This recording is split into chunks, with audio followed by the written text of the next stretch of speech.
Leave the microphone on without, wouldn't it? You see, I always forget that one. So I'd like to remind everyone at the meeting, and for our millions of people who are watching on YouTube, that we, of course, we are live streaming the recording. So if you say any adverse comments, you'll get to watch it back for many years to come. So in addition, under the local authorities executive arrangements, regulations 2012, other people may film, record, tweet or blog from this meeting. Use of such images or sound recordings is not under the council's control. And being very hypercritical here, may I remind you to switch your microphones on and off when you are not speaking or when you are speaking, or ask Tracy to remind you. So let's go around the room to introduce our officers who are this evening for councillors who aren't aware. So got Charlotte here as our lead officer and service manager for corporate services. Joe Wilkinson, who's joined us who's the HR manager. Sarah Whitaker, service manager for finance, and Ed Palmer, communications and customer services manager.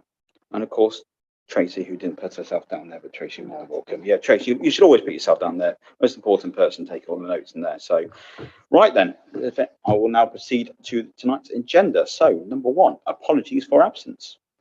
We have apologies from Councillor Gowland this evening. Thank you. Thank you very much. Chairman, we also have apologies from Councillor John Cutty. Thank you very much, Councillor Clark. So, number two, declaration of interest. Any officer or councillor present wish to declare an interest? Hopefully in the meeting, but other than that, nothing else. No, thank you very much. Number three are the minutes of the meeting from 7th of June 2022, which I'm sure everyone has forensically read. Has anyone got any comments or questions on the minutes? Is everyone happy for true record if I sign my life away? Okay, thank you very much. So number four. So on to standardised agenda is the health and safety annual report. So without further ado, I shall hand over to Joe. Thank you for joining us tonight. Thank you. So I've sent out a report for the annual report for the health and safety performance for the year. I'd just like to start by giving you an overview. So if I just share my PowerPoint presentation.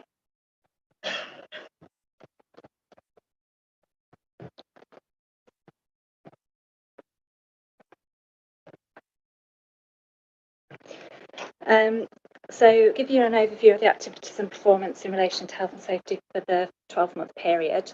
I think COVID response has still been with us for that 12 months and been a key priority for the council. We've had COVID restrictions alternating between working from home and coming back into the office. That's resulted in us to regularly needing to review our safe working practices, our risk assessments in order to maintain delivery of the key services for council. That's also had an impact on reviewing the guidance documents on COVID to make sure that they reflect the current government guidance. We've had to ensure that we've got sufficient PPE in place where that's been required and continue with the additional cleaning regimes in place. All that taking place whilst also taking care for our employees' well-being. We've had things like sickness monitoring as a part of that to make sure that we're taking employee wellbeing at the heart of it all. Also looking at isolations, positive cases, to ensure that we maintain staffing level to deliver priority services for our residents. So that's been a significant amount of the work that we've been doing on COVID. The next slide is just to give you a summary of the predominantly the e-learning training that we've been doing on health and safety in the 12-month period. I think it's fair to say that some training completions have been lower and dipped in the last couple of years. That's mainly been down to the learning pool system that we're using and the administration of that system. We've had to upgrade the system recently to enable us to do what we call automatic re-enrolments on courses. So previously it was quite a resource intensive process to get people back re-enrolled on courses to ensure that they have completed their training within a 3-year period. So we're moving over to the new regrade that gives us this opportunity for certification. So it's hoping that will in future ensure that we start to progress up with further improvements on training levels moving forwards. Just needs a little bit of input to get that up and running. The next slide shows the number of accident report forms that have been completed in the 12-month period. You'll see that the number of accidents to employees and agency staff has increased slightly compared to last year, but remains consistent with the previous few years, I think. And just for your information, the incident rate at the bottom is just to enable you to compare accident figures in comparison to 1,000 employees, because obviously as our employee numbers, establishment figures go up and down, we need to be able to compare like for like from that point of view. This slide shows the accident forms by type, so nothing significant really to report on. Figures are so low, it's difficult to look at trends, but we have had slip trip falls have increased this year but still remain very low, and manual handling accidents have returned to a lower level if you compare it with the previous years of 2020 and 21, where it did go up a little bit. Number of days absent. So this is the number of days employees have had off due to an accident at work. Again, this remains consistently low as compared to previous years. It fluctuates, number of accidents fluctuates. Yeah. Sorry. Number of accidents, number of days off fluctuates significantly over the years. So if you look at the average annual figure for the last 9 years that we've got up on the screen, it equates to 91 days a year as the average, so we're significantly lower than that at the moment. And you'll see from this next slide that those 26 days off were due to just 4 accidents to our employees,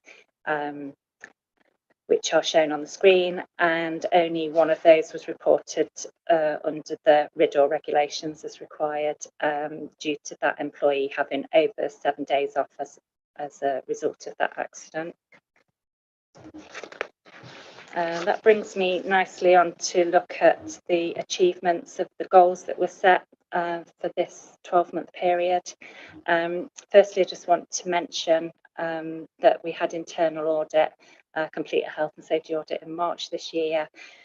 Conclusions from that report were generally that there was some good areas of practice at the council regarding health and safety, including the reviewing of health and safety policies, defining of roles and responsibilities in the management framework, and clear reporting groups for health and safety. There was a couple of areas for improvement.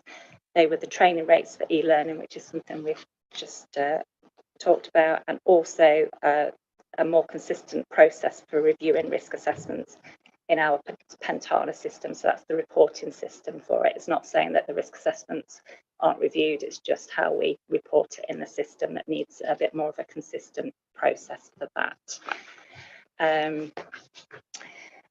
Also, with respect to policies, we needed to review all the policies that had not been reviewed in the last 3 years. So we reviewed 15 out of the 16 policies that required reviewing. It was a conscious decision not to review the violence at work policy, so we delayed that because we are currently sourcing a lone worker tracking system. So we're enhancing the protection for our lone workers, for our staff who are lone working. So I wanted to wait for that to be implemented so that I could review the policy in line with that new tracking system. So that will be finalised shortly and updated as soon as possible. The other target was for the completion of a health and safety audit at Fountain Court. So just for your information, we didn't complete a full health and safety audit, but we did do a COVID compliance audit of Fountain Court. There are no concerns at Fountain Court. It was just a routine inspection that we were looking at doing. Also wanted to bring to your attention that we've engaged with a Bolsover Council to do some health and safety work for us. And this was one of the things that we were looking for them to complete. However, with Streetwise coming back in-house, our priorities changed from completing the low risk audit of the Fountain Court, and we prioritised auditing Streetwise for health and safety compliance before their return into the council, because we wanted to make sure that they were fully up to speed with health and safety before we brought them back in-house. So that brings me finally on to the last slide, which is just the setting of the new objectives for this current year, 22 to 23.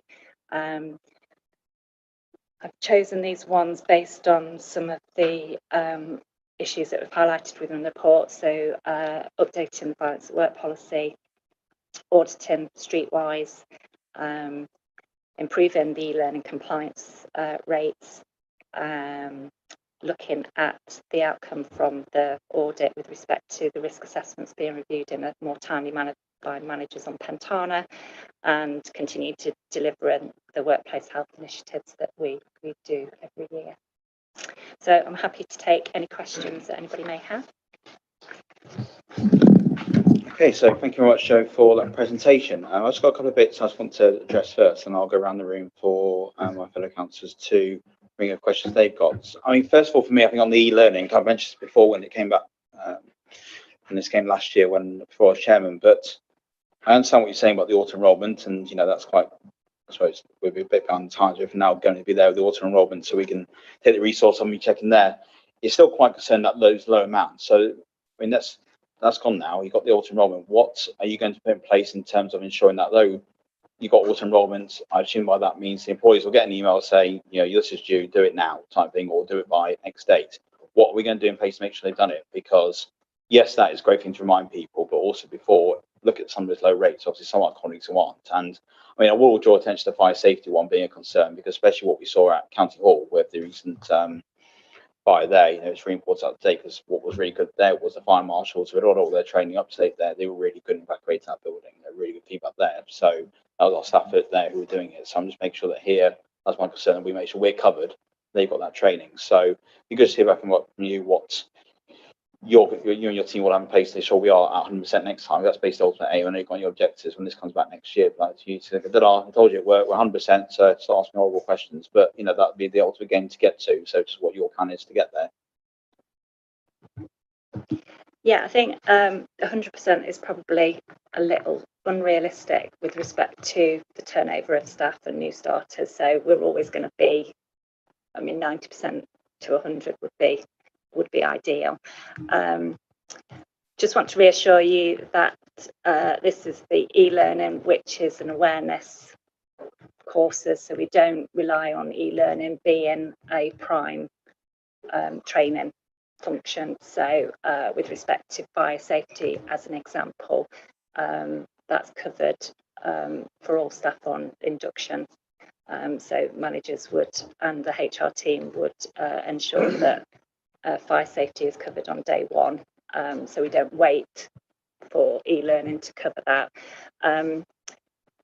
It's an awareness course for all staff on basics of fire safety. So we also do other training for our fire marshals on fire evacuation. So I just want to reassure you that we're not relying on that training to be our sole way of training staff. So and with respect to the completions, so the new system, the upgrade that we've had, as you say, it will enable us to set a target date for completion. So all staff will get the email. They'll get an email, depends how you set it, but we'll set it that they get the email a month before it's due to be completed. They'll then get another email a week before if they've still not completed it. If it goes past the date then they should have completed, then it's set up that that employee gets a reminder, but also their line manager will get a reminder. And then managers can also now look on the e-learning system, which they couldn't do before, at their team's performance on completions. So it gives them a lot more control on being able to ensure that they can chase staff for completions, which wasn't in place before. So I'm hoping with all of those control measures that we'll be in a better position this time next year when I'm reporting it to you.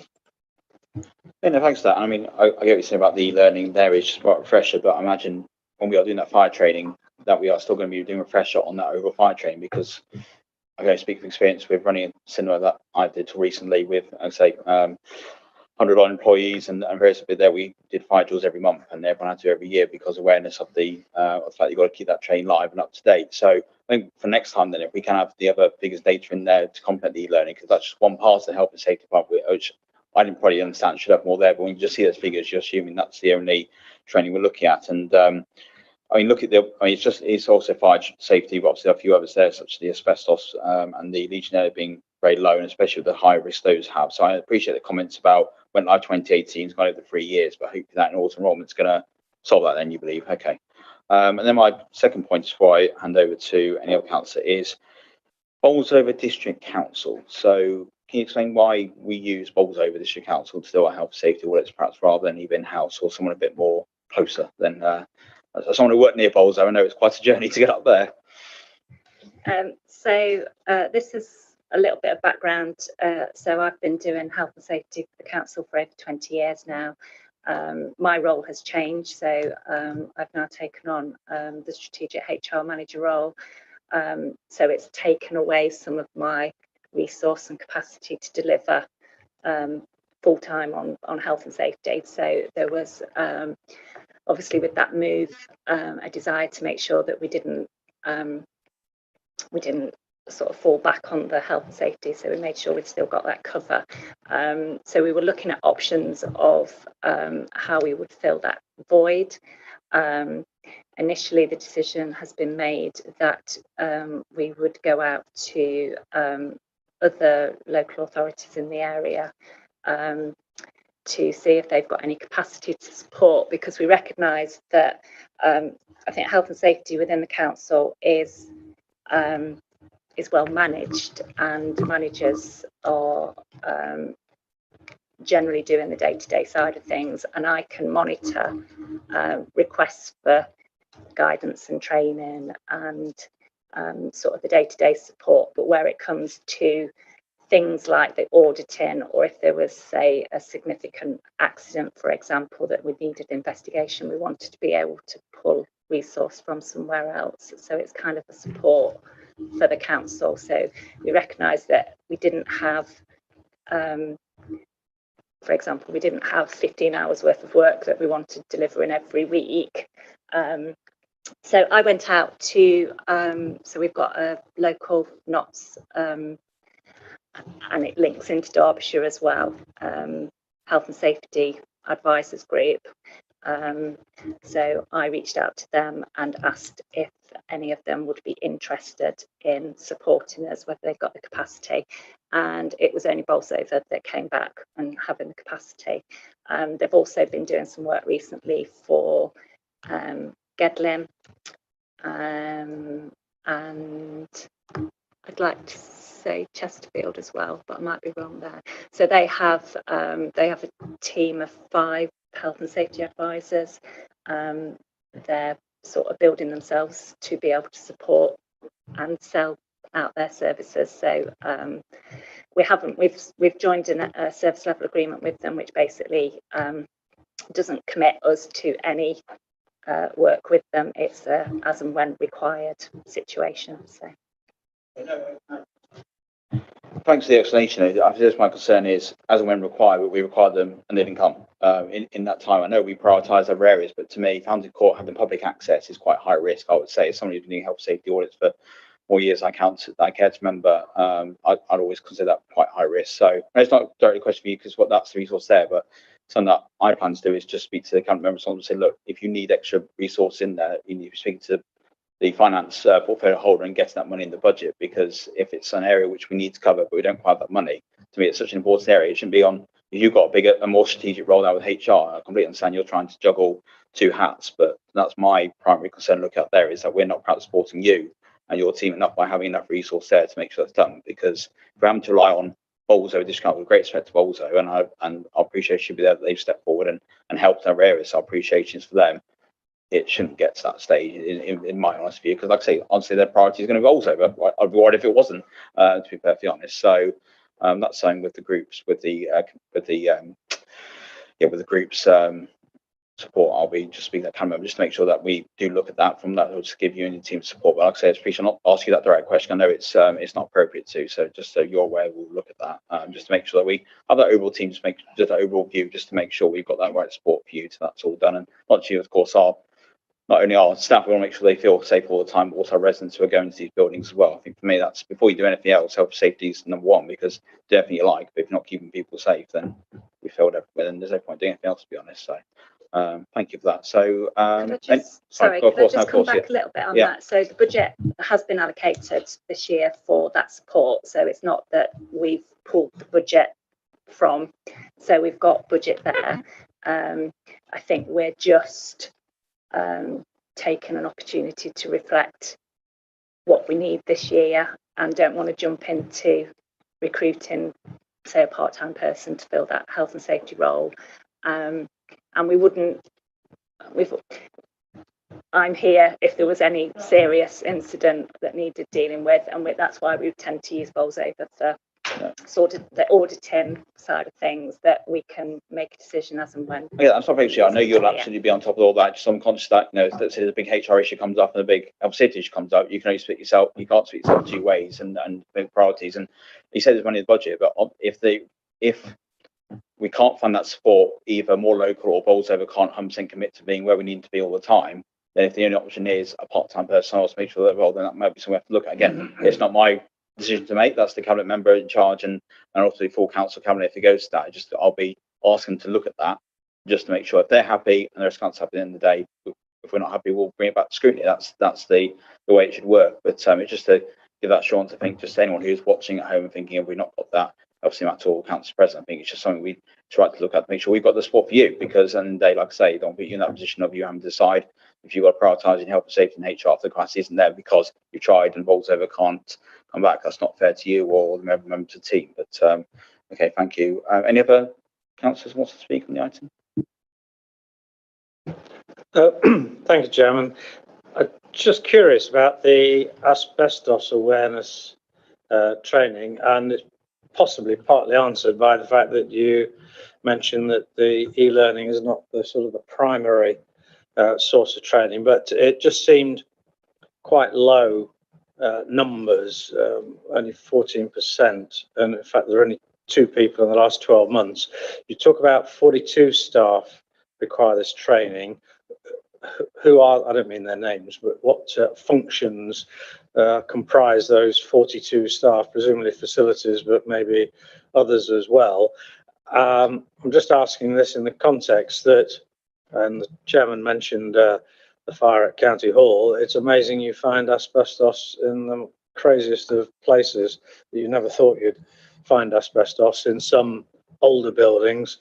Hopefully not in this building, but I'm sure we must be involved in some buildings that are pretty aging. So I was just interested to know whether, in fact, are we happy with that level of awareness, or in fact, are you saying that there is considerably additional training other than e-learning? Okay, so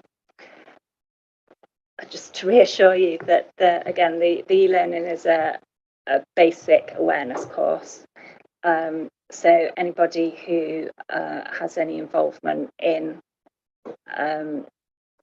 dealing with contractors to do with asbestos, for example, would be our property team. So they've had and have got significant knowledge and understanding and competence in asbestos management. So the awareness course is quite low level. It's for, as you say, for people like our facilities team, for any managers that take any responsibility for any buildings. So, for example, Rushcliffe Country Park manager would be another person that would be trained on asbestos. And the reason for that is just so that they the same, they understand the risks of those and the importance of complying. with respect to, for example, Legionella and the facilities staff, they're responsible for flushing some of the water systems out on a regular basis if they're not used regularly. We wanted them to have an understanding as to why we're asking them to do it. So giving them that basic awareness training ensures that they don't think 1 week, I haven't got the time to do that, because they don't understand the consequences of it. So it's an awareness training to enable them to just be fully up to speed as to why we've got controls in place, and the importance of following those controls. The risks, asbestos, we will probably, when we come to place that e-learning back live again, which we'll be doing shortly, there'll be less people than the 42 that will need it, because we are managing out asbestos within our buildings. So whenever we're doing refurbishments of buildings, we are removing the risk. But as you were saying, the other people that do asbestos awareness training is the ICT team, for example, because they need to be aware that if they're cabling a building, even though we don't think it's got asbestos in it, they've got to be mindful that they might come across it. So it's just making sure that people have got those basic skills and understanding and awareness. But when it comes to, as you say, there's more significant training that takes place for some of the officers that get involved in the day-to-day management of contractors, for example, on asbestos. Yeah, well, that's fine, Chairman. Maybe I'm not suggesting it's a major or urgent priority, but I'm just thinking that most of these were more than 3 years ago, and I've got a feeling, or I seem to recall, that asbestos regulations have tightened up sort of moderately recently. I just wonder whether we should be just encouraging more people to, take that e-learning awareness, so that as you have identified, cabling, whatever, but somebody just innocently going and drilling a hole in the wall and not realizing that there's probably asbestos lining directly behind it. So again, just having or a reminder and an encouragement on both Legionella and asbestos, because those percentage figures are very low, just to encourage people to spend a bit of time on the e-learning when they've got a bit of time available. Yeah, just in response then. So yeah, it will. I'd like to reassure you as well that it's because the system has not asked the staff to redo the e-learning, which is why the numbers are low. So once we get on top of that, it's not that the staff are not complying with the training, they've just not been asked to redo it, which is why, as you say, that 3 years has lapsed. And also, just to reassure you as well, from things like drilling holes in walls, we've tightened up so much on who can engage with a contractor to do any small amount of repair work. So it all goes through the property team now. So the property team have got that competence to ensure that the contractor is aware of the asbestos register that's in place for that premises, and where we're aware that there's asbestos or where there might be asbestos. So it's very tightly controlled, reducing the need to really have as much awareness at the lower levels, because they don't get involved as much, if that makes sense. But yeah, I do take your point with respect to the e-learning. As I said earlier, I hope with the new system, once we've got that up and running properly, that it could be managed a lot better moving forward. I think it comes back to the point which is earlier about the importance of making sure, like I say, we put all the figures there to context. Like I say, if we're looking at that and thinking it's just 9% across all training for Legionellas, then of course anyone in the public want that reassurance, I'm sure will probably think the same if they've got no experience in that area. And just on the point of saying we're trying to catch up to get this place with the auto enrollment, when do you think that's going to be in place? When are we going to be there where all the e-learning courses are going to be, where every employee is going to be also enrolled on all the courses they need to be in? I'd hope that we would probably have all of those courses up and running within the next 6 to 8 weeks, realistically. It's not just health and safety courses, there's the safeguarding ones, the latest that will due to go out next week. Also got to be mindful of not overloading staff with the e-learning, because the new system, we don't want everybody to be suddenly inundated with hours worth of e-learning, so we will prioritise what goes out, but I would hope within the next 6 to 8 weeks for them all to be in place. Yeah, thank you. Councillor Williams. Just got two questions. I just wanted to ask if you could expand on the we say about more timely manner for risk assessments. Just kind of like read that they might not be doing it in a timely manner. It's just how long you can't envisage and how that's done with risk assessments. Just to explain that. Yeah, so this came about at the last health and safety audit that we had, was that previous one, risk assessments weren't in a central location. So we had it that managers would be doing their risk assessments, reviewing them regularly and storing them on their local system. So if there was an accident, for example, or when I was doing an audit, I would ask them to provide that information for me, because they it's their risk assessments, it's their processes, they need to take control and own it. But out of the previous audit, they suggested that we had a central place to store all of those risk assessments in, and it was chosen that we would use the Pentana system, which is our sort of risk management system. So we put corporate risks on there as well, for example, and PIs and things like that are all on that system. So the health and safety risk assessments have been going on to that system, but there wasn't a review process put in place to update. So we would expect risk assessments to be updated at least annually, more frequently if there was an accident, for example, or a process had changed, then we'd expect them to review their risk assessment. The Pentana system wasn't set up to flag to managers that they needed to be reviewed in the Pentana system. Managers were resorting back to having them stored centrally because that was an easier thing for them to do. So I think in a majority of cases they were being reviewed, but it's just not flagged and it's not shown in the Pentana system. So it's more of a systems process that needs to be reviewed and managed. So we've now got it. We get automatic reminders for things to be updated within the system. So it's tightening up that rather than anything else. I've just got another question, Jeff. I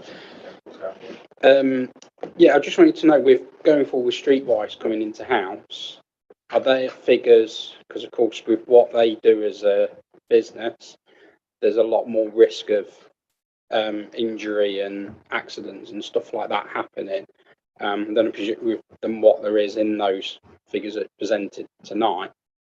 Are they going to be kind of looked at separately, or are they going to be in amongst or extracted that, yes, as a whole, the borough had this many, or this many were Streetwise? How's it going to be going forward to kind of get an idea with them?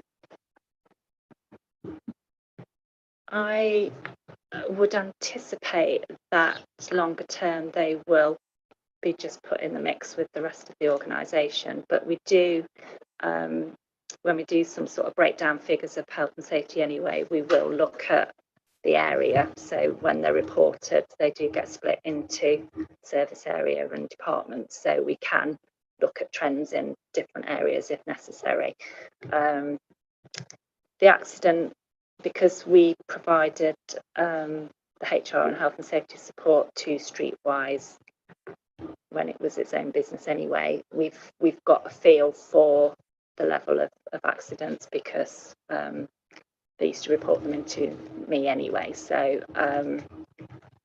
it's just making sure, I mean, the areas that we need to be ensuring now, which is the work that we're currently doing with them, is making sure that they're fully on board with our accident reporting systems, because they used to just do a paper system and ours is online. So but no, I would anticipate it to be as a part of our figures, unless there's a decision to do it separately, but we'll be able to have that breakdown of figures if necessary. Anyone else got any comments they wish to make? No? Anything you want to say, Charlotte? No? Okay then, so we've got 2 recommendations in front of us this evening, which won't take, I don't get that on board, can we? But you may know I'm stalling. That's because I've managed to, with technology, close the window, this is what happens when you go paperless, Charlotte. You see, that's what we should have said when you took my paper away from me. So there you are, you see. So you managed to do it yourself now on that one. So 2 recommendations this evening. So A is that we consider the detailed information contained in the annual health and safety reports, and that we endorse the proposed health and safety objectives for 2022-23 as set out in paragraph 4.1. So it's myself and Steve just to say that with the comments made this evening, with those that extra information, come back with the whole wider picture of the health safety training, not just learning, if we put that as part of that. Is everyone in favour of those recommendations? Anyone against or abstain for the full vote? Okay, I shall take those as carried. Thank you very much, and thank you, Joe, for coming this evening. You're more than welcome to stay for the very, very interesting financial. I mean, oh, come on, I thought we had you sold at that. No, definitely not. Okay, well, thank you very much. And yeah, absolutely, I got that one. So thank you very much, and we shall see you again soon. So, without further ado, we've got, you might see items 5 and 6 are both finance and performance management plans for Q4 21-22 and Q1 22-23, just because the how it felt the meetings and one of the boards being slightly late due to get all the figures together. That's why we've got them both this evening. So I propose to take both items together and both recommendations together, rather than just repeating all the same information, which I'm sure, unless you really want to go through all the detail twice. No? Okay, so if everyone's happy with that, we'll take them both together. So we'll still have to give both items right scrutiny, but as you would have seen by going through the items, there's a lot of duplication, so it just makes sense to take items together, in my view. Is everyone okay with that? Yeah. Yeah. Okay, so who would like to go first? Who? Okay, then Sarah. So let's see. We still got to stay to the end of the report, though. So unfortunately, I'll get over that quickly. But over to you, Sarah. Thank you, Joe. Okay, so I'm going to start with the Q4 report, which, if I could move to paragraph 4.2 on page 24, just summarises that there was an overall net revenue surplus of 1.662 million. That we had anticipated an impact of COVID on the budgets before we set them for the year, which meant that we'd reduced our income expectations for, in particular, large areas like car parking and planning. But as the year panned out, it turned out that we recovered quicker than we expected. So this sort of generated the majority of that surplus that we're seeing there. There were some of the small variances listed at paragraph 4.5, such as investment income, because our balances were higher than anticipated, and also interest rates had started to rise slightly. There's also unspent contingency and an Ed Walton Golf Course feasibility study that we didn't utilise the full provision for. There were some adverse variances relating to waste collection agency and planning staffing that sort of counterbalance the additional planning income that we had. Table 2, paragraph 4.5 summarises all of those variances. There was, in addition to this, the majority of the overall variance relates to business rates. This is because of the additional COVID reliefs that were given at the start of the year. As the budget was already set, this sort of increases our income for the year, so it's a timing difference in effect. And there was also a small amount of pool surplus that we hadn't budgeted for. So overall, it was 6.2 million position that was better than what we'd anticipated. Of this, we'd allocated reserves and carry forwards of 6 million. The majority of this is made up of the collection fund reserve. As I mentioned earlier, it's the timing difference. So 3.2 million of that will be due out this financial year and next financial year. So that's gone into a reserve to account for that. There were also the creation of the vehicle replacement reserve of 1 million, and some other reserve commitments and carried forwards that are also detailed in Appendix E. The overall net budget variance after all of those allocations was £211,000 after the transfer to reserves, and our overall earmarked reserves balance was at 23.575 million at the end of March. Moving on to capital, the main areas of expenditure during last year were, as you can imagine, Bingham Hub and the crematorium, also some on Gresham Sports Park. It was mostly funded by capital receipts and grants, and we requested a carry forward of 10.7 million of the £27 million budget, and that's mostly in relation to Bingham Hub and the crematorium, as there's been some slippage on that programme. Appendix C and F and paragraph 4.11 explain the main variations on capital, so I won't go through them all. And table 3 shows the expenditure and the funding of those schemes. Paragraph 4.12 moves on to special expenses, and for last year the outturn was 37k deficit. Majority of that was due to additional expenditure on play areas and also reduced income because of the effects of COVID still hadn't dissipated from people sort of attending room hire and that sort of thing. The closing balance of the deficit for special expenses at that point, because there was a cumulative deficit, is 124k. In terms of COVID, the income position, as mentioned, is recovering. Leisure footfall, whilst not back up to pre-COVID levels, is sort of significantly recovered. And we are currently, or we're currently during the end of the year, dealing with the last few of the business rate grants and the energy rebates, and reconciling those items and returning balances to government.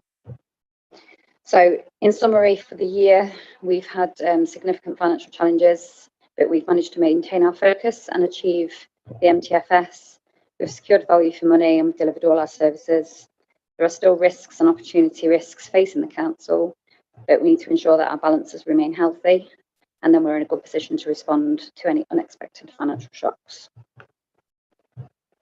And moving on to Q1 of this financial year, we have a position of just over 1 million at paragraph 4.1.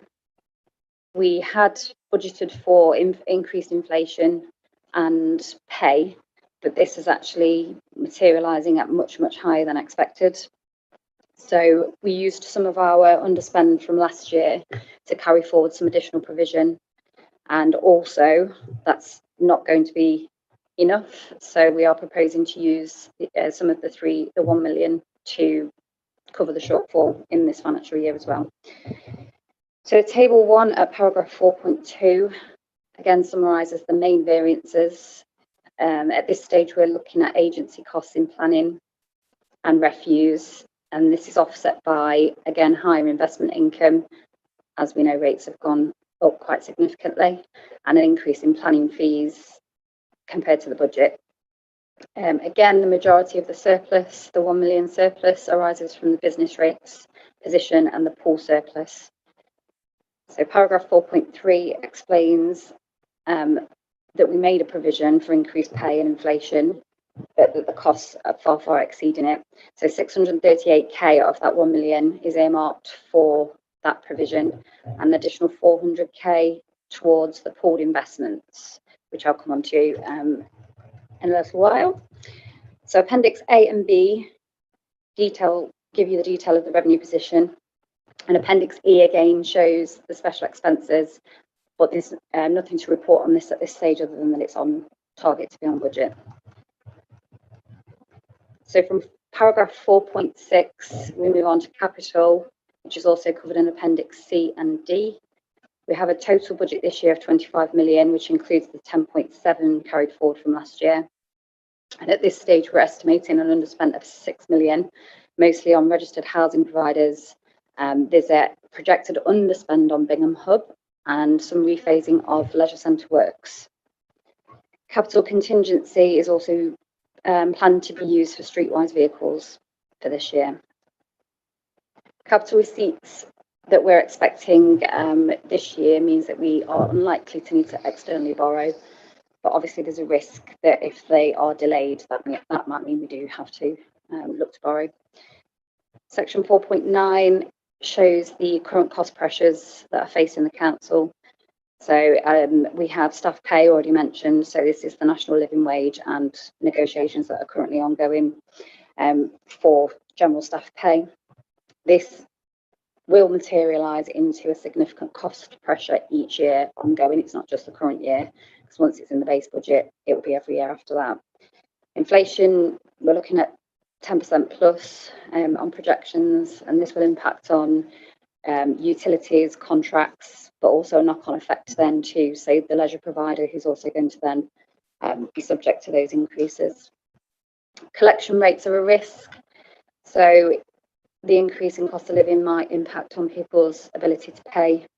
So we are monitoring the collection of our debtors and council tax and business rates.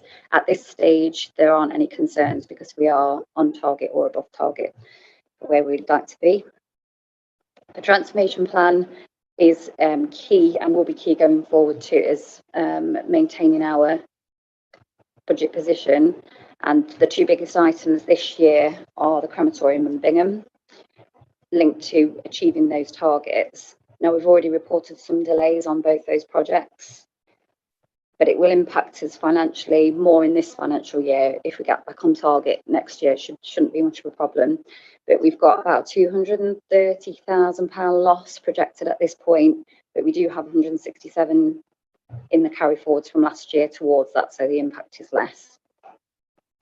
Going back onto the pooled funds, so I think if you might recall at the start of the COVID pandemic, or that financial year, it took a really big hit. It was about 1.2 million reduction in the capital value of those funds. It did recover the year after. We've come to the end of this financial year at Q4, and it has dropped again. It then further dropped as a result of the inflation and cost of living as of Q1, but a month later, it's risen again a little bit. So it's just sort of, I guess, highlighting the fact that it's very, very volatile at this point. So we've allocated a further 400k from the efficiencies to mitigate potential losses that we might see from that. There was also a report to Cabinet on the UK Shared Prosperity Fund. This has gone for approval. I think it's October. That's due to come back. We've got 2.5 million to spend over capital and revenue over a 3-year period. And the same report also submitted a bid for levelling up funding. And once these are approved and we have sort of plans, firmer plans in place, then we'll amend and bring reports back with amended revenue and capital budgets. We also had a successful allocation from the Safer Streets funding of 250k, and that's to fund crime prevention work over the Trent Bridge area. So that's currently planned to be spent over different areas, CCTV cameras, things like that. So overall, in summary, the business rates position is helping to support significant cost pressures that are facing the council. Capital is currently positive, with currently no need to externally borrow and no major delays. We are in a period of political uncertainty with a new Prime Minister. We don't know what the settlement's going to be, if it's 1 year or more. And we have policy changes that we've been promised every year that seem to get further and further away and probably are more unlikely at this stage to be any time in the next 2 years. We've also still got our own development plans and our own environmental objectives. So we just need to make sure that we keep in tight control and maintaining our reserve balances so that we can achieve them. And I'll hand over to Ed. Great. I'm just bringing back to split up a bit. We'll just do the questions. Just say if that's okay first. Just make that easier, and then we'll. But for going first, you still want to stay in case Ed needs bailing out was something technical. We'll say that just to make sure. So I think for me, just the first couple of bits. Just 4.12 on the item 5. Just it says the COVID hub aggression, but that should be Gamston. There wasn't any aggression, was there? As well? No, just make sure there. That's what we need to get Gamston mentioned more time. I think get bonus points every time that's mentioned in a report, so that's great. Then 4.13, just to wrap the arena really. So as for a future risk going forwards, with the fact that we've got a new gym opened a couple hundred yards away, and it's more effective road than perhaps here, but also a new gym under our old HQ. Which is the F24 one there, and I know there's plans for a couple more potentially in the pipeline. what's our risk in terms of going forwards, potentially if we've got the our operators here potentially come to say, look, it's getting too low, we can't operate anymore on this one, we need some money, or we're off. What contingencies have we got in place just to make sure either we can financially support that in the short term, or that we potentially have to get a provider in at short notice. I think in terms of when they've done their business plan, they've obviously looked at the area. I think they're always aware of potential gyms popping up. And I think in terms of the gyms that we've had open up around here, they haven't really impacted on people, because I think there's a difference of the type of gym that they're looking at. Some of them are more, sort of the men that go, and these are more gym classes. So I don't think there's a significant risk, but obviously there is a risk there the risk is there with, for example, with their cost of living and their cost of pay and the inflation. Is there's always a risk that the provider will come and say that they can no longer provide, and we just assess at that point. Thank you for that one. And so my other points are for Ed, if he doesn't cover them, that's a challenge. So I'll go around the room first. Other councillor got a question so far? You're going to be nice to Sarah, you say. Go on there, Kowski. He's not nice. He'll come forward now. Can I make an official complaint, please? Just interested to, obviously this is about a performance or a finance in a course that's already happened, but I just wondered how much are we able to project forward the rising costs of the crisis that we're in at the moment. I'm thinking principally of, energy costs running this building and all the other buildings, and then secondly, fuel costs, refuse vehicles, etc. So how can we sort of try and safeguard or limit the risk, or are we able to do anything about that or not? Thank you. Usually in the budget we do factor in increases, but like you say, they are normally around 2 or 3%, and we usually try to offset that with similar increases in fees and charges where possible to mitigate those increases. In terms of the inflation on our contracts on utilities, fuel, we are doing work as we do at budget setting times. This year we're putting a bit more scrutiny into it, so that we're looking at potential increases and sensitivity that may or may go higher than we think. We also have a contingency in place for additional increases as we have had to use this year. And we look at our neighbours as well and sort of gauge with the best knowledge that we have from our experienced people and other experienced colleagues where they think the likely inflation is likely to go. So, for example, property services have a better idea. It's slightly more complicated with utilities because part of the bills that we pay are standing charges and they're not subject to the same increases as the fuel that you use. So it's not as simple as just taking the budget and applying a percentage to it, but we always are prudent and we'll go for worst case scenario in all cases.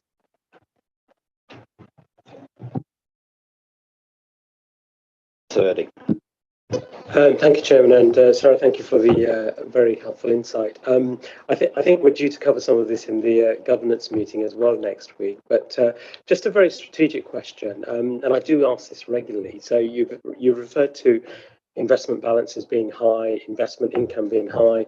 We've got underspend on capital and so on, and you also referenced the fact that we've met our MTFS and so on. So I think the question is, in terms of our strategy looking forward, what is the agreed strategy? Is it a yearly sort of, well, we have an underspend or we have some additional income, therefore we'll allocate it, or is there a longer term vision in terms of what tolerances are acceptable with these fluctuating income levels and underspend and so on? So quite a big strategic question, but it's more around the strategic approach we're taking rather than the granularity of the numbers.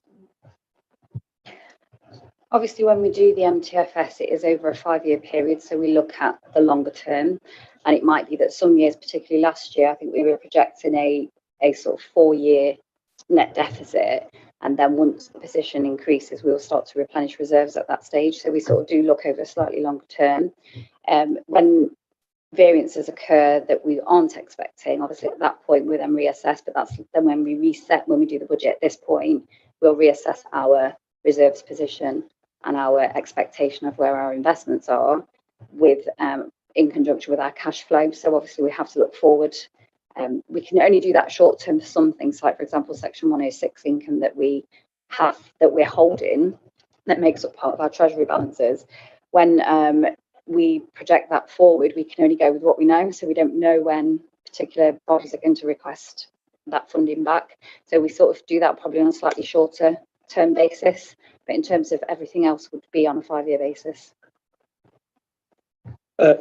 If I can come back on that, Chairman. Yeah, thank you, Sarah. And I suppose, I mean, obviously that's a sort of a rational way of going about this, but I suppose it's looking at the worst case scenarios where everything is negative. As Councillor Clark's highlighted, some of the sort of cost base is going up and not having the additional investment balances or investment income and so on. So I think from what you're saying, that is factored into the longer term view of the MTF strategy and so on. So have we had situations, and I've only been here 3 years, but previously where those variances have been very negative, and if so, what approach have we adopted? And looking at worst case scenarios rather than the current sort of position we're in at the moment.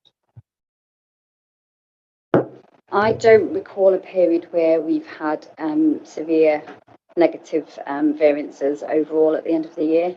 It may be that we have had them. But we had approach, which is one of the reasons why we try to keep our reserve balances at a level. So even our general contingency is kept at 2.6 million because of unforeseen impacts on our balances. But we do, like I say, we do take a longer term view of things like the transformation plan, which over a longer term looks to balance our budget out against those increasing costs. That's why it's a key document as part of the budget setting process. Other questions for Sarah? Okay, so thank you very much. Going to be on Ted. Sarah's only joking. Obviously, if you want to run away, you are more than welcome to. The way's going to give you daggers on the way out rather than that. No. So more than welcome. So if you want to stay, it'll go up to you. So over to you, Ed. Good evening, Chair. Thank you. Moving on to performance then, if I can refer to both Appendix Gs for Q4, Q1 respectively, that cover many aspects of the data over both periods in the report to give a bit more clarity. Strategic scorecard showed there were 11 performance exceptions in Q4, 4 exceptions in Q1. It may be worth noting as performance, some of these measures are still impacted by behaviours as a result of COVID. And on that note, we start LAFC CS16, the percentage of residents believing the council provides value for money from the last resident survey. This was a question. The pandemic impacted upon feelings of resident satisfaction across many areas, and that's a picture replicated nationally. With the cost of living continuing in focus to this autumn and beyond, the council will continue to inform residents about its role as the collection authority and how council tax is distributed among other key parts of the public sector for services. So increasingly, residents can understand how it is distributed. Similarly, from that survey, the percentage of residents satisfied with a variety of ways they can contact the council. This is now being addressed. The forthcoming customer access strategy being discussed at Cabinet next week, and the external and internal communication strategies coming before scrutiny soon. That will further explore the range of channels residents can use to contact us. Moving on to percentage usage of community facilities. Being lower than its target. There's now an increase in bookings, particularly at Gresham Sports Park, and mention of Gamston here, Gamston Community Hall, following and is being further supported by the launch of a new online booking system. Crucially, this will be supported through a sustained marketing campaign and integration with this new booking system this autumn. The Country Park Education Centre meeting room, this will reopen later this month too. We're confident this will help a percentage rise in bookings, and looking ahead, we've secured an education provider, again back at Gresham, this time for sports daytime usage and the Disability Football League. So some positives there. Moving on to Q4, regarding percentage of non-major planning applications dealt with in 8 weeks, percentage of planning applications processed within target times. They're both cumulative indicators, but going back to the Q4 last year, it was a particularly challenging period. Large impact that had that in year-end figure, and it made things difficult to recover from. Staffing issues have been resolved. as previously reported to the group, and further as agency staff, they can be brought in should the need arise.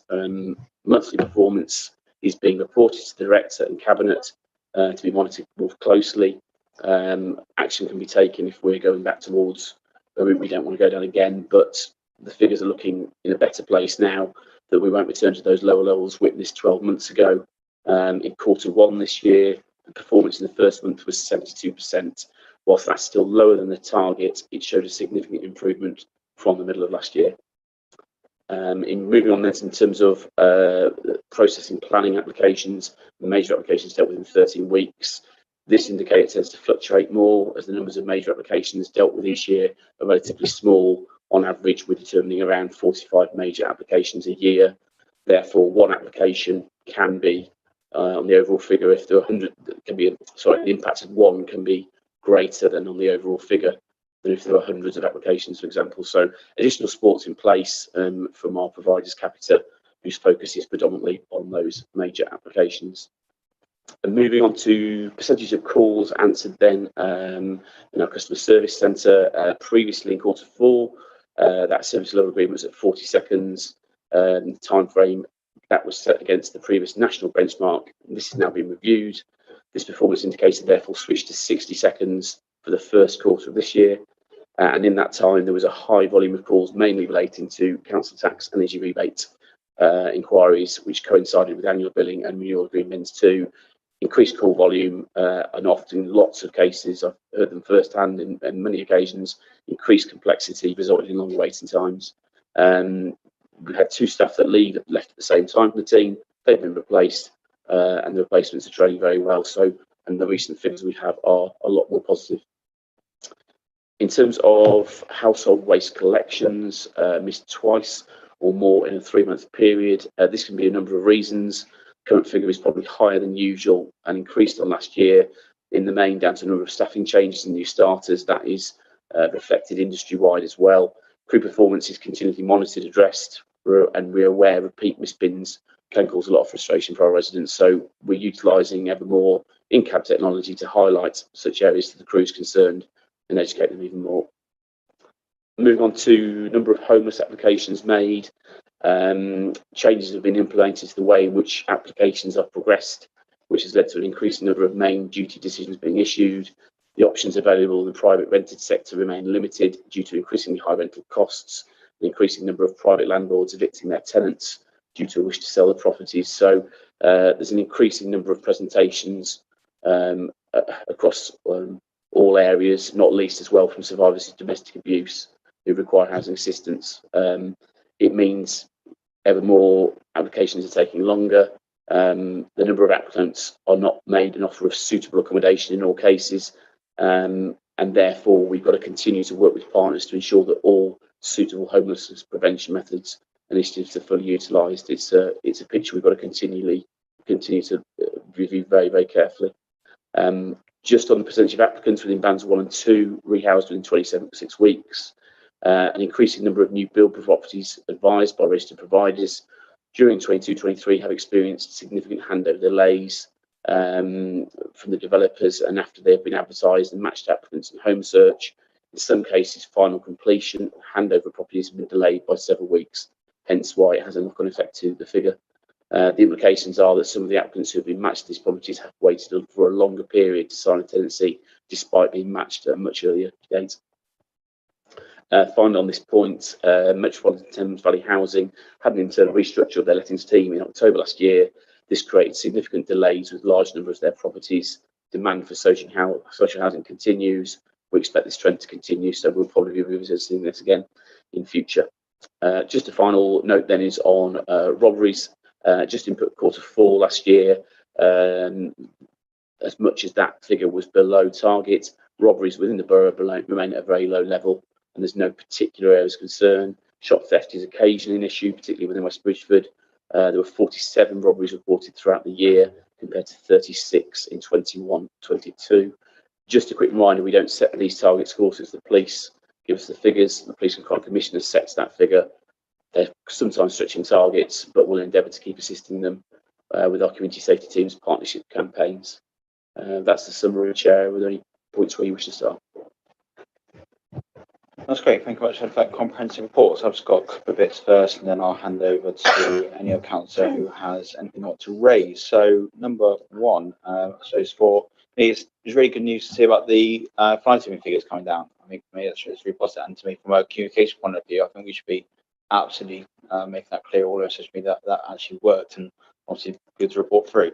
From my own area, I mean, I used to have a couple of issues, especially on Home Lane, Butterfield Lane, etc., and they just seem to have disappeared overnight. It seems to be, so that is really working. So I think that, and any reduction we're seeing already in dog fouling. I know we've already had some the fined or no fixed price notice issued, and it's already noticed by people. I've actually had quite a few comments online already also said to me that they've seen people out there, and it seems to be making an effect. So anything we can do as a channel we can use, we are doing as part of that. But it might seem to me, I say, oh, about littering and dog fouling. Well, actually, to our residents, I think that's actually sometimes more important than things that we might deem important. So if we do a push out there, would be really good. And I know it's coming to communities in October about customer services, but just look at the comments there about I mean, in future, anytime the government decides something on the whim that we're going to, have to answer calls for ages about some new grants, that we've got a resilience plan in place where it's other people from the council who could potentially go in there to give that support, because I can imagine a team in there when there might be a couple of quiet days and suddenly they get bang, and we put that resilience people off sick. Obviously, our residents are still going to expect those answers. So good to know in future there's a resilience plan in place, what we can do to have that. I know it's how hard it is, because with my other house on the county, the service team, they really had it tough on there. I missed them the other day, and they all seem to age 10 years in about 3 months from all the calls there. So I know how tough that is. So if we can just perhaps look at that and tie that into the screening report that's coming forward in October, that'd be interesting to see. So that's it for me, really. Okay. I'll just go back on a couple of points. That's okay, just I mean, the fly tipping report, absolutely. I mean, we recorded our lowest figure in 4 years last year. A wider campaign around that, and well publicised in the local media. It is something that is very much supported by residents, and we'll continue to do more about it. It's just about getting the balance right. If you take the recent changes as well around dog fouling and carrying a bag, for example, that created national headlines, it's just about that has fortunately skewed some of the focus on that, not locally, I hasten to add, but just from national point of view. It's one of these things we, as a council, need to think about, just in terms of how that perception of that is out there. But certainly everything communications wise, and anything fly tipping, dog fouling wise, is always very well received. I take your point about the resilience plan in place as well for the energy rebate payments. If something comes up again, things will change, and we'll assess what we do on that. I think it was a particularly difficult example of the length of inquiries for those, for example, who were not on direct debit receiving the £150 rebate. In some cases, it was a very laborious exercise to be able to go through the channels to do that, and it's made us as a council think about ways in which we can encourage ever more residents to go on direct debits where possible. But in these tricky financial times, that again is another point to think about. I think it's a great point. We said the national media, I've seen the headlines, but I think it also shows how popular that item was, because there was one resident in Gamston who put something on the local Facebook group to say he was against it because, thought we had police state, etc. We're going to fine him for whatever. And honestly, the response is all absolutely we're counter view. Let's put it in the most polite way to that. I mean, there's not many things that rile up people in Gamston, is there, Davinder? But that one, I mean, honestly, the amount of comments, the phones going, all this, I think it shows actually how popular that was to people. And I think, like say, national media are just going to take the sensational headline because they're going to click to, get 20p or whatever it's going to get them in their coffers. But I think, like say, how we manage it going forward, but also just keep good news, because, like I say, whether it's just not the social media, but press releases going to local media, the cabinet members, saying how great it is that you lovely press release you put together for them to sign, etc. But we should actually shout these really good things, because if it shows the national media, it's up on that. And actually, I looked at some of the comments here on national media, and there's all these other people and Timbuktu going, well, why am I council? That's a great idea. It actually shows what's beyond Rushcliffe. That was a really good idea. So thank you. Any other councillor wish to make any comments? Councillor Clark. Just, I mean, it's not a drastic difference by any means. I'm just, I suppose, curious as to what residents' perception is about satisfaction with the cleanliness and appearance of parks and open spaces, because my experience is that I would have said the standards are pretty good. So I'm just wondering, do we rely on literally residents perceiving how good or bad it is. Whenever every person's perception on cleanliness is going to be different, isn't it? So I'm not really actually sure what I'm asking, other than just how do we assess the satisfaction rate that a resident gives our parks and open spaces, because I don't view it as a particular problem. Yeah, it's a variety of ways, obviously anecdotally with the number of reports that come back through to us about the matter, but also then through the resident survey as well. It's asked about in terms of cleanliness of parks and open spaces. So, and again, routinely or historically, in the last decade or so, there's not been an issue around it. That said, I think it hones in on, we use a lot more anecdotal feedback from social media and elsewhere now to build up the picture over time. If we go back to cleanliness, I think of a recent issue with dog fouling in a particular park.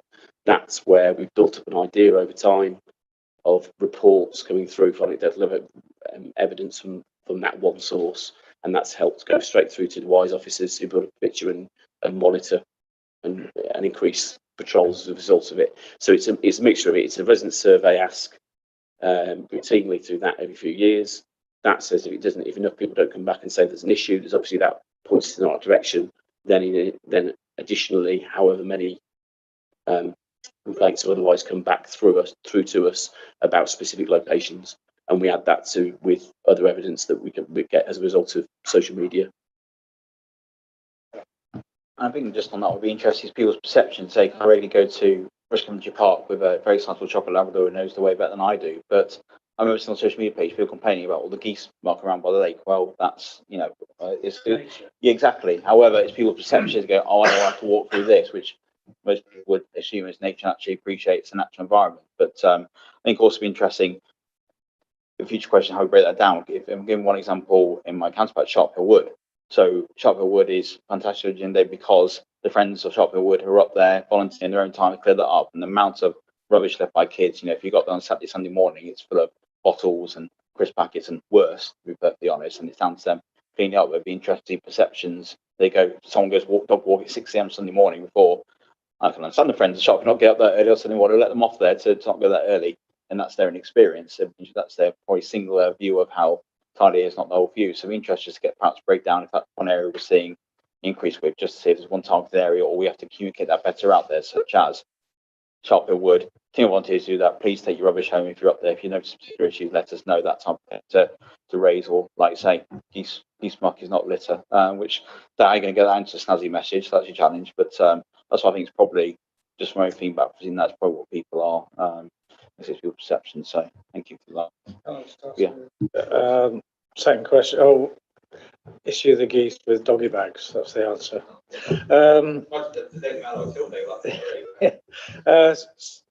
I've just realised this was probably a question for Sarah, in which case I can just ask her. This is the vagary trying to work a electronic agenda up net. Sorry? Camera's not on you. See, the camera's that. I could come with many quips on that one. Well, it says Councillor Clark on it, so I blame the IT. I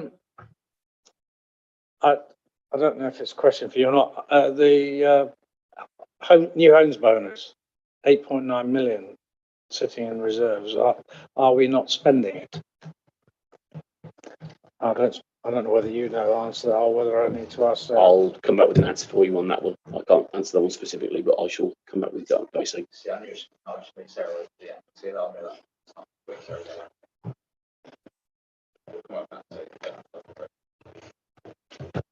Any other councillor wish to make any comments? No. Okay. Anything you want to add, Charlotte? No. Good. Okay. So we've got lots of recognition. I'll probably an hour to read them all out. However, if you will indulge me, that we will go for A, B, C, D for item 5, and then we've got A, B, C, D, E for item 6, which is noting various recognitions such as I suppose I better read them out. They're common, and let's do that. So Number A is the 21-20 revenue position and efficiency identified in Table 1, the variances in Table 2, and carry forwards and appropriations reserves in Appendix E. B is that the other changes to the earmarked reserves are set out at Appendix B. Stay with me. Number C, the reprofile position on capital and the capital carry forwards outlined in capital C. D, the updates on the special expense outturn at paragraph 4.12 and Appendix D and E, since where scrutiny is required for identified performance exceptions. I think we've already identified throughout the scrutiny so far, the questions asked, there are some areas that we'd just like to see more on. So if, to me, we've identified that. But if anyone else upon reading it has anything else they want to add, please shout up now.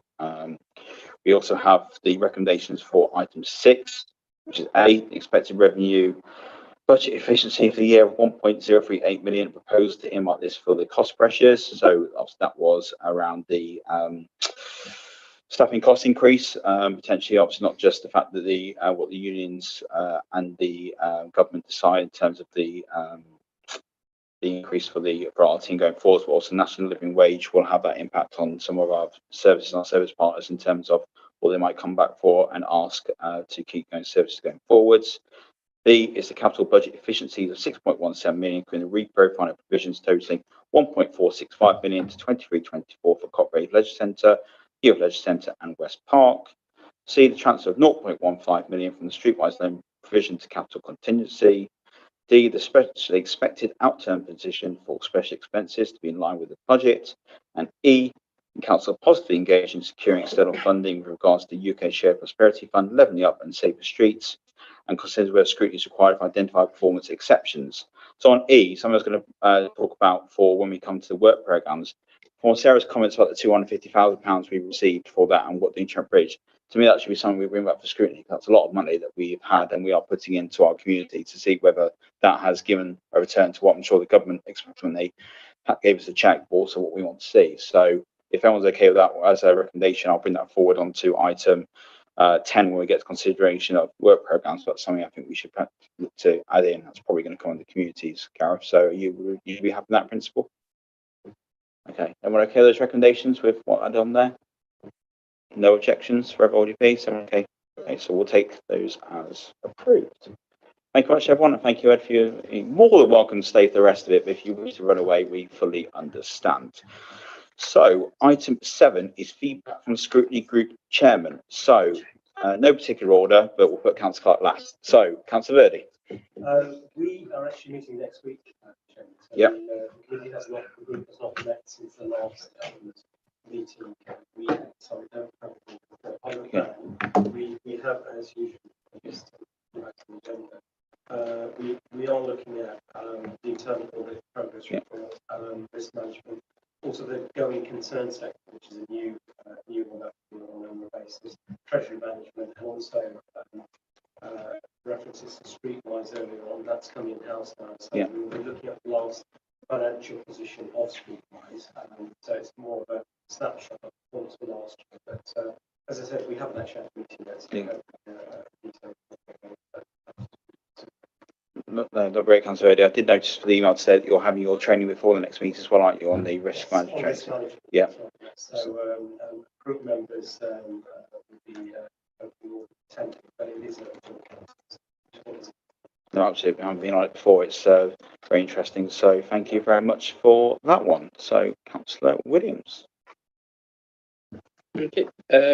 Yeah, we had the previous meeting to do with the the trust one was fascinating. The actual I can't remember the actual terminology. We was to do with the Canal and River Trust. Yeah, the access agreement, wasn't it? Yeah. Yeah, access agreement, which went on for quite a lengthy debate, and then kind of impacted onto the other items of that agenda, which for the top of my head, it's just escapes me.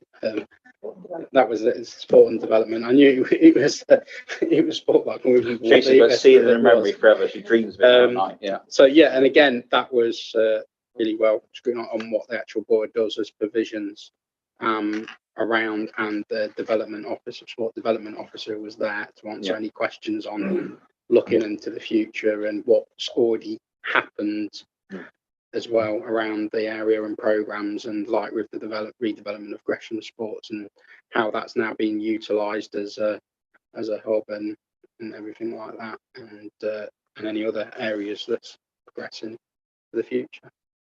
And the next one, as we'll probably touch on next, is on the 6th of October. Yeah, which will go on the workarounds later, yeah, because when we discuss that, but yeah, it's never a packed agenda for you. So no, I mean, it was, I say, a long one. I did watch it back, and like I say, I think it was, especially the first one showing there from the guard, it was real credit to you in terms of with such a long agenda, it's easy to switch off and try and rush it through and do that. So it's very much appreciated. So thank you. Anything you want to add, Councillor Murray, at all? Yeah, Thank you. Councillor Clark.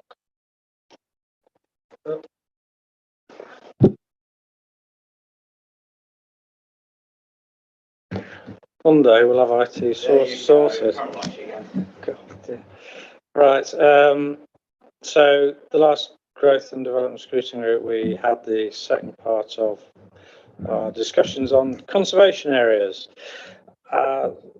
Long discussion and an important discussion, and we had various inputs from parish councils as well, and we added some extra things to the original recommendations, but in essence we wanted to, yeah, you switch the phone off, but then it's thinking, well, I don't know how you stop it coming through the computer when you switch the thing off. Right, where was I?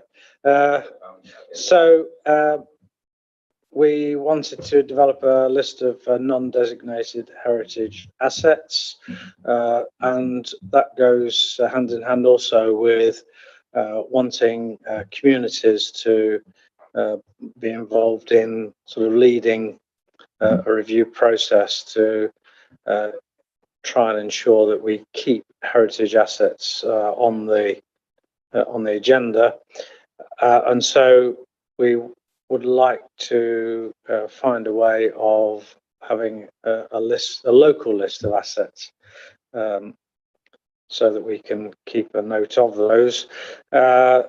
We have also wanted to keep under review whether there's actually a need or not for having either a conservation area advisory committee or a heritage planning subcommittee. So we didn't actually propose that there should be one, but we want to keep in mind in case we feel it would be appropriate in the future. And also, rather like we put things like financial considerations and personnel considerations as standard items on agendas, then on the planning agenda, or at least to incorporate in future planning training sessions conservation areas as well, so it becomes standard in future planning training sessions. So I think basically what we were doing, some result of all that, is to bring conservation areas higher up our planning consideration agendas. The next meeting in a couple of weeks' time will refer to COVID-19 business recovery, and then also sewerage infrastructure within Rushcliffe, which is a problem with planning applications, and that's often a question that's asked. How is that provision being included with the amount of development that we are having to sustain at the moment? So that will be important as well. Thank you. I think the series one will be, especially with how top of that is nature, and especially on development and other issues we've got faced like Eastleigh. I think that'll be quite a lengthy and interesting answer, I'm sure. So in view of that one, so thank you very much for that one. Okay, so thank you very much for that. Number 8 is feedback from lead officers. So as lead officer, Charlotte, over to you. I quite like that title, lead officer. There you are. So Unfortunately, I've got nothing exciting to say this evening, because what I've been working on over the summer is the Scrutiny Witness Guide, which is next on the agenda. Okay, thank you very much. And so, what a great seamless link into number 9, the scrutiny witness guide. You'd think that would be planned. So I could over have to had a you, light Charlotte. on a stage. There couldn't you are, I? you see. There you go. So thank you very much. The guide that you've got in your report pack today has been developed to draw attention to the provisions that are already in the Constitution. So those of you who have been on Corporate Overview Group for a while will remember that way back when, almost pre-COVID, February 2020, we actually did a piece of work on public involvement in scrutiny. And the conclusion of that was that, yes, it was very exciting, but our Constitution didn't stop us from doing any of those things. So that we would therefore make more of involving the public where we could. Last year, we revised the scrutiny matrix, which prompts us into thinking about what expert witnesses we might like to invite along to scrutiny to inform our particular groups and therefore the debate. And also last year, we decided that it would be beneficial to invite councillors who submit a matrix to come along and explain what it is that's moved them to put that matrix forward. So what we've also done is that we've had several instances where both officers and to a certain extent external providers, people from other organisations, have provided extremely well thought through, well provided, I'm talking very lengthy presentations, and it's great, they cover loads. But at the end of it, I can see you've glazed over, you're tired, you've had all your questions answered, and there's no debate afterwards.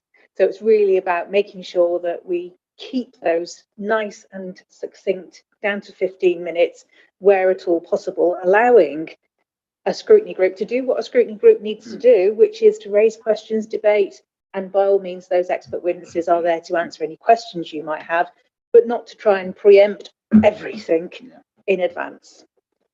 So the scrutiny witness guide outlines how scrutiny works at Rushcliffe, who can speak and for how long, the nature of their involvement in the debate afterwards, and what external speakers can both expect by way of support in advance and during the meeting. Now, we are not the first council to develop this. I, of course, have been and pinched most of it from other councils who are perhaps a little bit further ahead than we are. It does seem to clarify what the expectations are and what you can do, but there is nothing here that changes our constitution or can be in any way considered to be something new. It's just bringing it all together in one place and making it very, very clear what we do and how we treat our witnesses. So I'm quite happy for you to make any suggestions and comments. Most of all, I'd be interested to hear how you think it might work in your groups. That's great, Charlotte. Thank you. And obviously, we discussed this at length before in our meetings and discussion we've had. So I think the main reason for bringing this in is we've all had meetings, and I'll bring back to the recent communities one as a prime example, because more recent ahead where the topic item was on the access agreement for the Canal River Trust. Yes, I understand why the Canal River Trust want to showcase what's better when they want to make sure everyone knows exactly what they do. I'm sure everyone would like to sell themselves in any effective interview or audition or trying to get money or funding and everything else. However, to me, it then dilutes what the actual subject of the scrutiny item is. And sometimes we move away onto a wider topic and start going into other details and forget what we're there to scrutinise. And it's very important that, especially with the amount of items we potentially have on agendas and how important they are, that we make sure we streamline. Now, as Charlotte has made clear, there's nothing to say we are not to skip over scrutiny. From what I see, some of the reports are very vague, because that's obviously information that's come back in from officers or from the external partners, because they want to say it on the presentation, do like a glitzy PowerPoint and talk how great they are, but actually that's what the reports are for, is to put as much information as possible that members are reading beforehand the meeting, members of the public can, and in the meeting referred to. And at the end of the day, if there are items that aren't referred to in the meeting and not to do scrutiny might be useful, there's nothing to say that the external partners officers can't add that in a briefing note. They can go add onto the minutes or a separate item onto there to give that context. But as we say, when we've got 2 hours for some items, which really should be half hour, 40 minutes to effectively scrutinise, in my view, that's where we're going over. And as you say, we don't have an item at the agenda, which counts. I can understand why. Been there 2 hours, perhaps legit, or been a long day. I'm perhaps not going to give the full scrutiny others would have the second item because clock watching, got to get home for a quiz.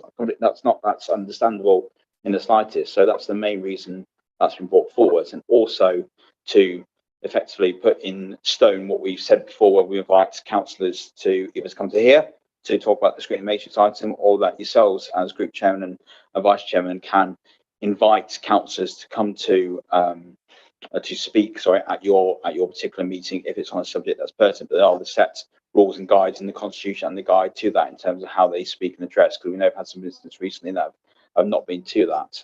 So that's why that guide's there, to be clear to the public and to all our fellow councillors and to officers and external partners alike. So hopefully, and like I say, thank you, Charlotte, for the long work you did on this. I know you're selling yourself short with saying Nick most, you probably did, but you never supposed to admit that. Just say you came up with some great ideas. So there we are. So, is any comments on that from anyone? Anyone want to raise anything? Gareth?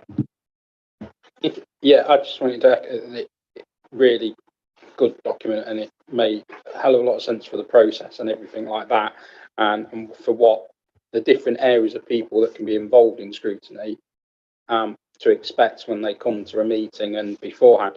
One of the things is just around that, with professionals from experience from chairing the communities on last time, was that, like you say, that they're wanting, an organisation may want to showcase themselves and make them promote and sell themselves.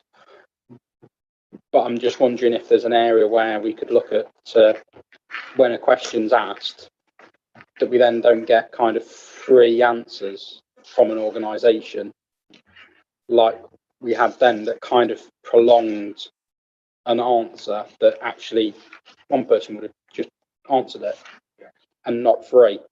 And it's just that kind of, if there's people that got different fields that are coming from an organisation, and like we've had this evening with officers that are able to answer a question in one area, maybe not in another, it's fair enough. But when you're getting the same questions being answered twice from two different people because they want to go how wonderful, then that can, I think, can also prolong the meeting. There was just one, just a minor, I was just spotted where it says that they're all live streamed on the council's YouTube channel. I understand that, but heavens forbid there's a malfunction with technology and it doesn't. Is there kind of a thing that it goes that something happens to the meeting because it's not live streamed, or is there just kind of something to be put in there that goes that a recording of it will be put onto YouTube, but kind of endeavoured to be live streamed, just in case if the technology fails us? And of course it never will, but but just in case it will. So, Charlotte, you want to comment on that point?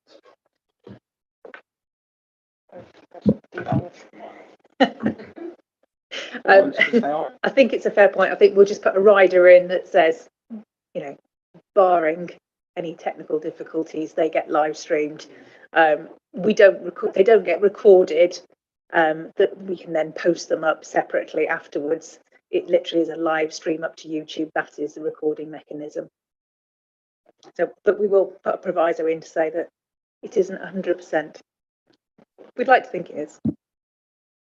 Great. And I mean, we appreciate comments, Councillor Williams. I think what's clear is the direction that the officers are also giving to the external providers, and also I'm sure officers will, when they're speaking to members of their team who are representing on particular items. So if that feedback can go back to all the senior officers, what we said there about giving that direction, and the fact that if external providers want to give a further briefing note, or talk about a bit more about themselves and go around to members, that's absolutely fine. We can send around any briefing notes if they want, to be honest, up to councillors if they want to read it or not. I think as committee chairman as well as committee chairman, if you want to have separate briefings, if there's a particular item that you think that might be worth having a separate briefing, if I'm bringing back to when I was committee chairman, we had one of our first meetings was about the Positive Futures and the Young Project. We did a separate briefing because all the members of the committee were new, bar myself. So it was about making sure I had that, rather than spending a 4-hour meeting on it. We had a separate briefing, which wasn't scrutinised. It was just giving everyone the background information. Then we got to the meeting, we could actually scrutinise about council going, well, what the hell do you do then? I've not heard of it before. So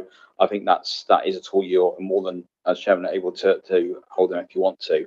And also in your pre-meetings is most important about the officers to actually get that clear direction. Look, have you spoke to X provider one person will answer, that's it. If someone else tries to answer, I'm going to say thank you, but that's been answered sufficiently to my one. We'll move on, because I think you're, again, as chairman, more than happy, more than you're right to do so if you feel that the answer is sufficient to move on to the next item. So as long as that's direction you've given to your lead officers, pass it on, you've done your bit, so to speak. I'm sure our lead officers will do, and Charlotte will get that direction back. I mean, the key thing is that we are not trying to curtail scrutiny and slight it. We're trying to make sure it's effective scrutiny. Can I just say, after 2 or 3 hours, when we are going off topic and the same answer coming back there, we're not effectively scrutinising. We are just, hearing a presentation which effectively is going away from what the day job is. So I think if people take that on board, and if there's any feedback you get from a particular meeting, those issues, please come back to me and Charlotte, and we'll take that up as well to look at separately. And I'm sure you'll have that conversation with your lead officers as well.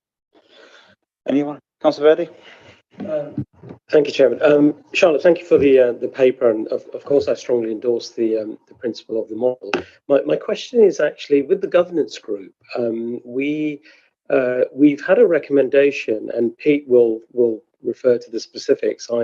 I think it was the Redhill or Redburn review, which was a strategic review of the audit sort of function. And one of the recommendations was to actually have an independent member on the governance scrutiny group. So my question is, how does that relate to, or the overlap with that sort of approach and principle with, for example, you've suggested a professional from another organisation. So that clearly is what's being recommended by that review. So I'm just interested to hear how we're integrating that. At the moment, it's the governance group, but it may happen with other groups as well. It was the Redmond review. Redmond, that's Redmond review. And what it suggested was that very strongly there should be an independent member on a governance and audit scrutiny committee. And that person would function in the same way as councillors nominated onto that committee. So there would be a standing role. They would be able to interact with anybody coming along to ask debate. They could ask their own questions. It would function separately to what we're looking at here, which is expert witnesses. So if you think in terms of your governance group, you have the internal auditor, the external auditor, you might have somebody come and talk about risk management. You've got specific professionals coming along and talking about those reports. This is what that's covering. If the governance scrutiny group decides to go down the route at some point in the future of the independent member as far as the Redmond review goes, because I know at the moment that's been turned down, but if you decide to do it, they would just function as a member of the committee. That's fine, thank you. I think for the governance group it works very well. So, a similar sort of model across the other groups I think would be very effective. So just on that one point about the Redmond review about this independent member, was that a recommendation that came to governance scrutiny? That's right. Yes. Okay, and it was recommended so down. Okay, so where does that leave us from a corporate risk point of view? I know it sounds weird for governance, but if we turn down independent members, something comes forward in an audit, is that potentially a risk point that we'll open ourselves up to? Okay. Thank you. Any other councillor Clark? Thank you, Chair. Two aspects here. Firstly, I'm fine with this document being a guidance, and it does illustrate as well there's some flexibility to it as and when appropriate and necessary. I think the important thing for me is bottom of page 116, the effective scrutiny. I think what we drifted into some time back is they became, for want of a better expression, so almost like briefing sessions where we've got a long presentation and then hardly any time left for any actual questioning. Whereas that first bullet point, for me, is most important, provide constructive critical friend challenge. And this is the opportunity for the council's policies to be challenged and possibly some improvements made. The second point is, and I can't see it and I stand to be corrected, but also in the other set of bullet points above that, where it talks about terms of reference, we haven't got any reference to policy development function, and good scrutiny also incorporates suggestions or proposals to help develop policy where necessary. And it could be that, and it has happened, where Cabinet have asked scrutiny to assist in developing policies. So I do think that we ought to incorporate a bullet point in there to reflect policy development. Thank you. Sorry, Councillor Clark, where exactly, which set of bullet points were you referring to? The bottom of page 116, where it talks about within their terms of reference, scrutiny committees will. That's absolutely fine. We have included that point in the terms of reference for scrutiny, but the constitution has not been updated, which is why this doesn't reflect that. So I'll make sure that goes in. Thank you. Yes, that one. Anyone else want to make any other comments? No. So thank you again, Charlotte, for putting that together. We've also a recommendation is effectively to approve the witness guide. So I'm taking it as everyone in favour of that. No one against? Abstention? Hold your peace. No. Thank you. So in terms of putting that out to members, as much as I read our weekly update, I really much appreciate going out there. I think it's something that we should be put out as a separate email to people, so they actually see, to make sure that everyone has the chance to see that and understand their role in scrutiny. So if we could do that, that'd be appreciated. Thank you. Right then, so item 10, bear with me, final one, home straight. So as you would have noticed, we have not had any scrutiny matrix come through the item which Charlotte's devastated about. I think obviously it's quite a one-off. The first time I've seen that, certainly not come through that. I think that's important for us to go away and look as to the reason why, so speak to members of our individual groups and get that feedback to see if there's particular issues as to why. So any feedback you get would be much appreciated. I might even drop an email to all the group leaders, just to, again, re-pencil that point to make sure there's any potential problems, issues, let us know. People write it to I kind of want people to be put off from putting in items because they're for the resource there. I did write to all the chairman, all the group leaders and independent members about the scrutiny matrix item anyway, and say that the help is there. So it was good to reinforce that point. So I will now hand over to Charlotte to take us through the substantial item. I think just very, very quickly, on the basis the chairman has pointed out that there are no scrutiny matrices coming forward this time, not necessarily a problem for governance scrutiny and community scrutiny, because you've got a very busy work programme looking forward over the next 12 months. We have had a discussion internally about the growth and development scrutiny group work programme, which has got a few items but isn't action packed at this stage. We will be looking at pulling together in time for our next meeting, which is in November, scrutiny matrices on the Fair and Pastures development, and also for next year, the operation of the crematorium after the first 6 months. So we feel that those would be interesting items for the growth and development scrutiny group to look at. Otherwise, as the chairman says, have a conversation with your colleagues, see if there's anything more coming through. The fact that we're towards the end of your 4-year term now also will have an impact on what's coming forward. I'm not worried. I don't think people are disengaged. I think it is just a case of we've got plenty there to look at, and therefore people are going, yep, that's fine. There's plenty for them to do. Don't worry about it. But I think it's probably a good idea that we just have a look at those work programmes and make sure that they are still relevant and we're happy with the items on them. Thanks, Charlotte. I think the one I raised earlier around the safer sheet funding the term 50k, but where we could potentially fit that into in terms of looking, well, first seeing practicalities, if it's something we're in scrutiny first. I know it's something I've thrown at you today. Yes. So. I think I need to go away and find out when it would be appropriate to bring that forward, because obviously there's not a great deal of point in us scrutinising the expenditure before it's being made. Absolutely. So once we get that feedback, we'll bring that to the next meeting, how that potentially work into an item. So obviously, Frank, plenty of things we can throw at Councillor Clark's committee to make even very busy in terms of our work item. You had a couple of. Yeah, well, you said there weren't any scrutiny matrices. Is this an old one then? Councillor Comblack submitted one on tree preservation. Councillor Comblack submitted a scrutiny matrices on tree preservation about 3 or 4 days after the reports were finalised for this group. So we have to make sure that there's enough time internally to discuss them before we bring them forward here, so that we can formulate a view on when they might come, who might be doing it, whether or not we as officers would recommend this as a scrutiny item. So that one will get put forward for November. Right, so it's not quite true to say there weren't any submitted. By the deadline. Deadlines are, yes, well, don't get me started on deadlines. So that is brought forward for the November one to tell the team to come back. Do not fear, we shall make sure that's given the proper scrutiny to bring forward to scrutiny, which I know there's a paradox somewhere, but there we go. So, any other comments, Councillor Williams? Sure, you touched on potentially looking at the crematorium 6 months after that. Will there be kind of a similar review or something at the Thingham Hub? Or will that fit into some other area, like the leisure provision or something? Will it be looked at in that?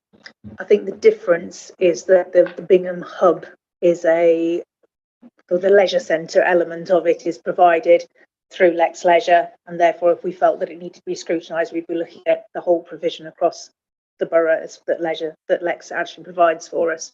There are other elements to Bingham, such as the community centre and the office hub, so I will certainly suggest it internally, though the timings may be towards the end of next year rather than the middle of next year. I think it's a good point to raise, especially with the potential works we know we're going to have to do at the likes of Cockgrave, QF, etc., that they need some investment, and just to see where we are as a council on our leisure strategy. I know we have looked at leisure provision not that long ago, but with Bingham is a game changer. Obviously, the fantastic first class facility is going to be there. It's going to is obviously change the balance across all of Rushcliffe, and it's really important we see how that's cutting overall, and the access as well, to make sure that we are reviewing, that people know it's there, that we are getting people to use it. Obviously, that's our around the areas, but as I say, Cockgrave and Kew are very conscious of those areas that have this leisure vision. They don't feel left behind, because we are renovating, obviously delivering it big, and we've obviously transformed West Bridge. We need to make sure we're looking at them all. So if we can look at them potentially starting to fill in next year, would be good from that forward. And it's a big piece of work, but like I say, just a discussion to see what we've had to scrutiny on that. Keyworth and Cockgrave and Eastleigh are all in the capital programme. Was one of the things that Sarah referenced earlier on, that they've been slightly shifted from this year into next year. So it will be one that we monitor through performance and financial reports anyway. Yeah, that's great. Like I say, I think obviously they're going to be part of that report there, but like I say, just over how that fits in the whole strategy. It also should be good that we actually showcase what we're doing with those places as well, because a lot of our residents may not read that particular plan. Maybe many of our councillors may not, but I think we should probably just scrutinise again, is that also a good use of the funding point forwards? I personally think it is, but it's important we look at that, make sure that funding is in the right place, the right time, and if there's other leisure provision as well, to make sure because a lot of capital expenditure we're going to be putting into those facilities. So thank you. Anyone else with anything else they wish to raise? No. So no, it's been a long evening, so thank you very much for your patience and your input as always, and like I say, I look forward to seeing you again in November. So thank you very much, and thank you to the officers here tonight. I declare the meeting officially closed.